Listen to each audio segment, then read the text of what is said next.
2차 세계대전 정말 복잡한 이야기죠. 수많은 전투, 수많은 사건들이 얽히고 설켜 있는데요. 근데요, 그 모든 것들 속에서 전쟁의 판도를 완전히 뒤집어버린 그런 결정적인 순간들이 딱 몇 개 있었어요. 오늘 바로 그 5가지 순간을 하나하나 짚어보려고 합니다. 아니, 대체 이 엄청난 전쟁의 승패는 어떻게 갈린 걸까요? 그냥 싸우다 보니 우연히 이기고 진 걸까요? 아니면 이 모든 걸 관통하는 어떤 거대한 흐름, 어떤 패턴 같은 게 있었던 걸까요? 사실은요, 이 모든 게 하나로 연결된 거대한 사슬 같았어요. 지금부터 보실 이 5개의 순간들이 마치 도미노처럼 탁탁탁 쓰러지면서 역사의 방향을 완전히 틀어보렸거든요. 그 거대한 흐름을 지금부터 저랑 같이 따라가 보시죠. 자, 그 시작은 역시 한 남자, 아돌프 히틀러에게서 찾아야겠죠. 도대체 이 한 사람의 집착이, 그 야망이 어떻게 전 세상을 불바다로 만들 수 있었을까요? 원래는 미술학도였죠. 근데 실패하고 1차 세계대전에 참전했다가 결국엔 나치당을 장악합니다. 특히 이 대공황으로 독일 전체가 절망에 빠졌을 때 히틀러는 이걸 기회로 본 거예요. 사람들 앞에서 정말 불같은 연설로 마음을 휘어셔봤고 결국 1934년 독일의 모든 권력을 손에 쥔 절대자, 총통이 됩니다. 그럼 히틀러가 원했던 게 대체 뭘까요? 그의 모든 계획의 핵심에는 레벤스라움이라는 단어가 있어요. 독일어로 생활 공간이라는 뜻인데 이게 뭐냐면 소위 위대한 게르만 민족이 살 땅이 더 필요하다. 그러니까 동유럽으로 쳐들어가서 원래 살던 사람들 다 쫓아내고 그 땅을 차지해야 한다는 정말 광기 어린 생각이었죠. 자, 이제 본격적으로 전쟁이 터지기 직전이에요. 근데 여기서 히틀러의 야망에 날개를 달아준 정말 결정적인 외교적 사건이 2번이나 터집니다. 이건 거의 그래, 전쟁 한번 해봐 하고 등을 떠밀어 준 거나 마찬가지였어요. 그 첫 번째가 바로 뮌헨 협정입니다. 연합국은 어떻게든 전쟁을 막아보려고 히틀러를 달랜 거죠. 그래, 체코슬로바키아 땅 일부 줄 테니 여기서 멈추자. 이게 유화 정책이거든요.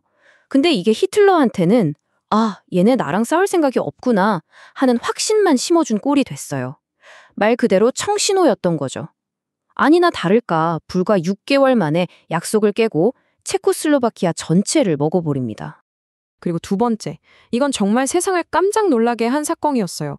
히틀러가 절대 손잡을 리 없다고 생각했던 숙적, 바로 소련의 스탈린하고 비밀 조약을 맺은 겁니다. 왜 그랬을까요? 1차 대전 때 독일이 왜 졌죠? 바로 동쪽 서쪽에서 동시에 공격받는 양면 전쟁 때문이었거든요. 그 악몽을 피하려고 스탈린이랑 손을 잡은 거예요. 이 조약으로 폴란드를 나눠먹기로 하면서 사실상 침공의 마지막 걸림돌이 사라져버린 거죠. 자, 이제 폴란드는 무너졌습니다. 독일의 그 유명한 전격전, 블리츠크리그죠. 전차 부대가 그냥 번개처럼 밀고 들어오는데 이걸 막을 수가 없는 거예요. 프랑스마저 순식간에 무너졌고 수십만 명의 연합군 병사들이 저기 덩케르크의 안가에 완전히 갇혀버립니다. 도간에 든 쥐신세가 된 거죠. 이건 정말 보통 일이 아니었어요. 영국 육군의 거의 모든 것, 핵심 정예 병력 33만 명이 꼼짝없이 전멸당할 위기에 처한 겁니다. 이 병력을 잃으면 영국은 그냥 끝나는 거였어요. 그런데 바로 그 순간 정말 이해할 수 없는 일이 벌어져요. 히틀러가 갑자기 전차 부대에 정지 명령을 내립니다. 아니 왜? 다 잡은 곡인데? 공군 사령관인 괴링이 공군만으로도 충분합니다 하고 큰 소리를 쳤다더라. 아니면 전차를 아끼려고 그랬다더라. 말은 많아요. 근데 중요한 건 이유가 뭐든 간에 이 결정이 히틀러의 첫 번째 그리고 아주 치명적인 실수가 됐다는 겁니다. 연합군에게는 정말 기적 같은 시간이 주어진 거죠. 이때 살아남은 33만 명의 병력, 이들이 바로 나중에 유럽을 해방시킬 군대의 뼈대가 됩니다. 이들을 놓친 건 정말 뼈아픈 실수였어요. 왜냐하면 영국이 살아남았기 때문에 히틀러는 결국 다음 단계로 훨씬 더 끔찍한 실수를 저지르게 되거든요. 영국이 생각처럼 쉽게 무너지지 않자 히틀러는 점점 조급해집니다. 그리고 결국 절대 하지 말았어야 할 선택을 하고 말죠. 바로 동쪽, 자기가 얼마 전에 손잡았던 소련을 향해 칼을 겨눈 겁니다. 전쟁 전체의 흐름을 바꾼 거대한 전환점, 바로 스탈린의 이름을 딴 도시 스탈린그라드입니다. 이곳은 그야말로 얼어붙은 지옥이었어요. 7초마다 독일군 한 명씩 죽어나갔다는 말이 나올 정도로 끔찍한 소모전이 벌어졌습니다. 독일군이 완전히 포위되자 현장 지휘관인 파울루스 장군이 애원합니다. 총통각하, 병사들이 굶어 죽고 있습니다. 제발 후퇴하게 해주십시오. 근데 히틀러의 대답이 정말 기가 막혀요. 후퇴는 없다. 자네를 원수로 임명하지. 독일 원수는 항복한 적이 없어. 이게 무슨 말이에요? 그냥 거기서 죽으라는 거잖아요. 하지만 파울루스는 결국 항복을 선택합니다. 이건 단순한 패배가 아니었어요. 독일군은 무적이라는 신화가 와장창 깨져버린 순간이었죠. 이 스탈린그라드 전투로 동부전선에서 독일군의 허리가 말 그대로 완전히 부러져 버립니다. 자, 이제 독일군 주력은 동쪽에서 피를 흘리며 쓰러지고 있습니다. 바로 이때다. 연합군은 서쪽에서 독일의 숨통을 끊을 마지막 한 방을 준비하기 시작합니다. 그게 바로 노르망디 상륙작전, 디데이입니다. 근데 이 작전의 성공 비결은 단순히 병력이 많아서가 아니었어요. 그 뒤에는요, 역사상 가장 위대한 속임수, 포티듀드 작전이라는 엄청난 기만작전이 숨어 있었습니다.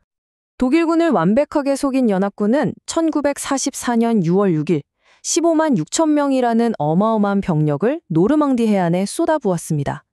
마침내 유럽 대륙에 다시 발을 디딘 거죠. 이제 유럽 해방을 위한 길이 열린 겁니다. 이걸로 어떻게 됐을까요? 히틀러가 전쟁 내내 그토록 피하려고 발버둥 쳤던 최악의 시나리오가 현실이 된 겁니다. 동쪽에선 소련군이, 서쪽에선 연합군이, 양쪽에서 독일을 거대한 덫처럼 옥죄어 들어오기 시작한 거죠. 자, 한번 정리해볼까요? 보세요. 뮌헨 협정이 히틀러를 대담하게 만들었고 독소 불가침 조약으로 전쟁의 문이 열렸죠. 덩케르크에서 실수하는 바람에 영국이 살아남았고 그래서 조급해진 히틀러는 스탈린그라드에서 자멸합니다. 그리고 독일군이 동쪽에서 무너지자 노르망디 상륙이 성공하면서 독일의 운명은 결정됐죠. 어때요? 정말 모든 게 하나로 이어진 도미노 같지 않나요? 결국 2차 세계대전의 역사는요, 그냥 어느 전투에서 이겼다 졌다 하는 그런 이야기의 나열이 아닌 거예요. 하나의 잘못된 결정이 어떻게 또 다른 비극을 낳는지 그 거대한 원인과 결과의 흐름을 보여주는 아주 강력한 교훈인 셈이죠. 마지막으로 한번 상상해 보세요. 만약에 이 수많은 도미노 중에서 단 하나라도 쓰러지지 않았다면 지금 우리가 살고 있는 이 세상은 과연 어떤 모습일까요? 역사가 얼마나 아슬아슬한 순간들의 연속인지 생각하게 만드는 그런 질문인 것 같습니다.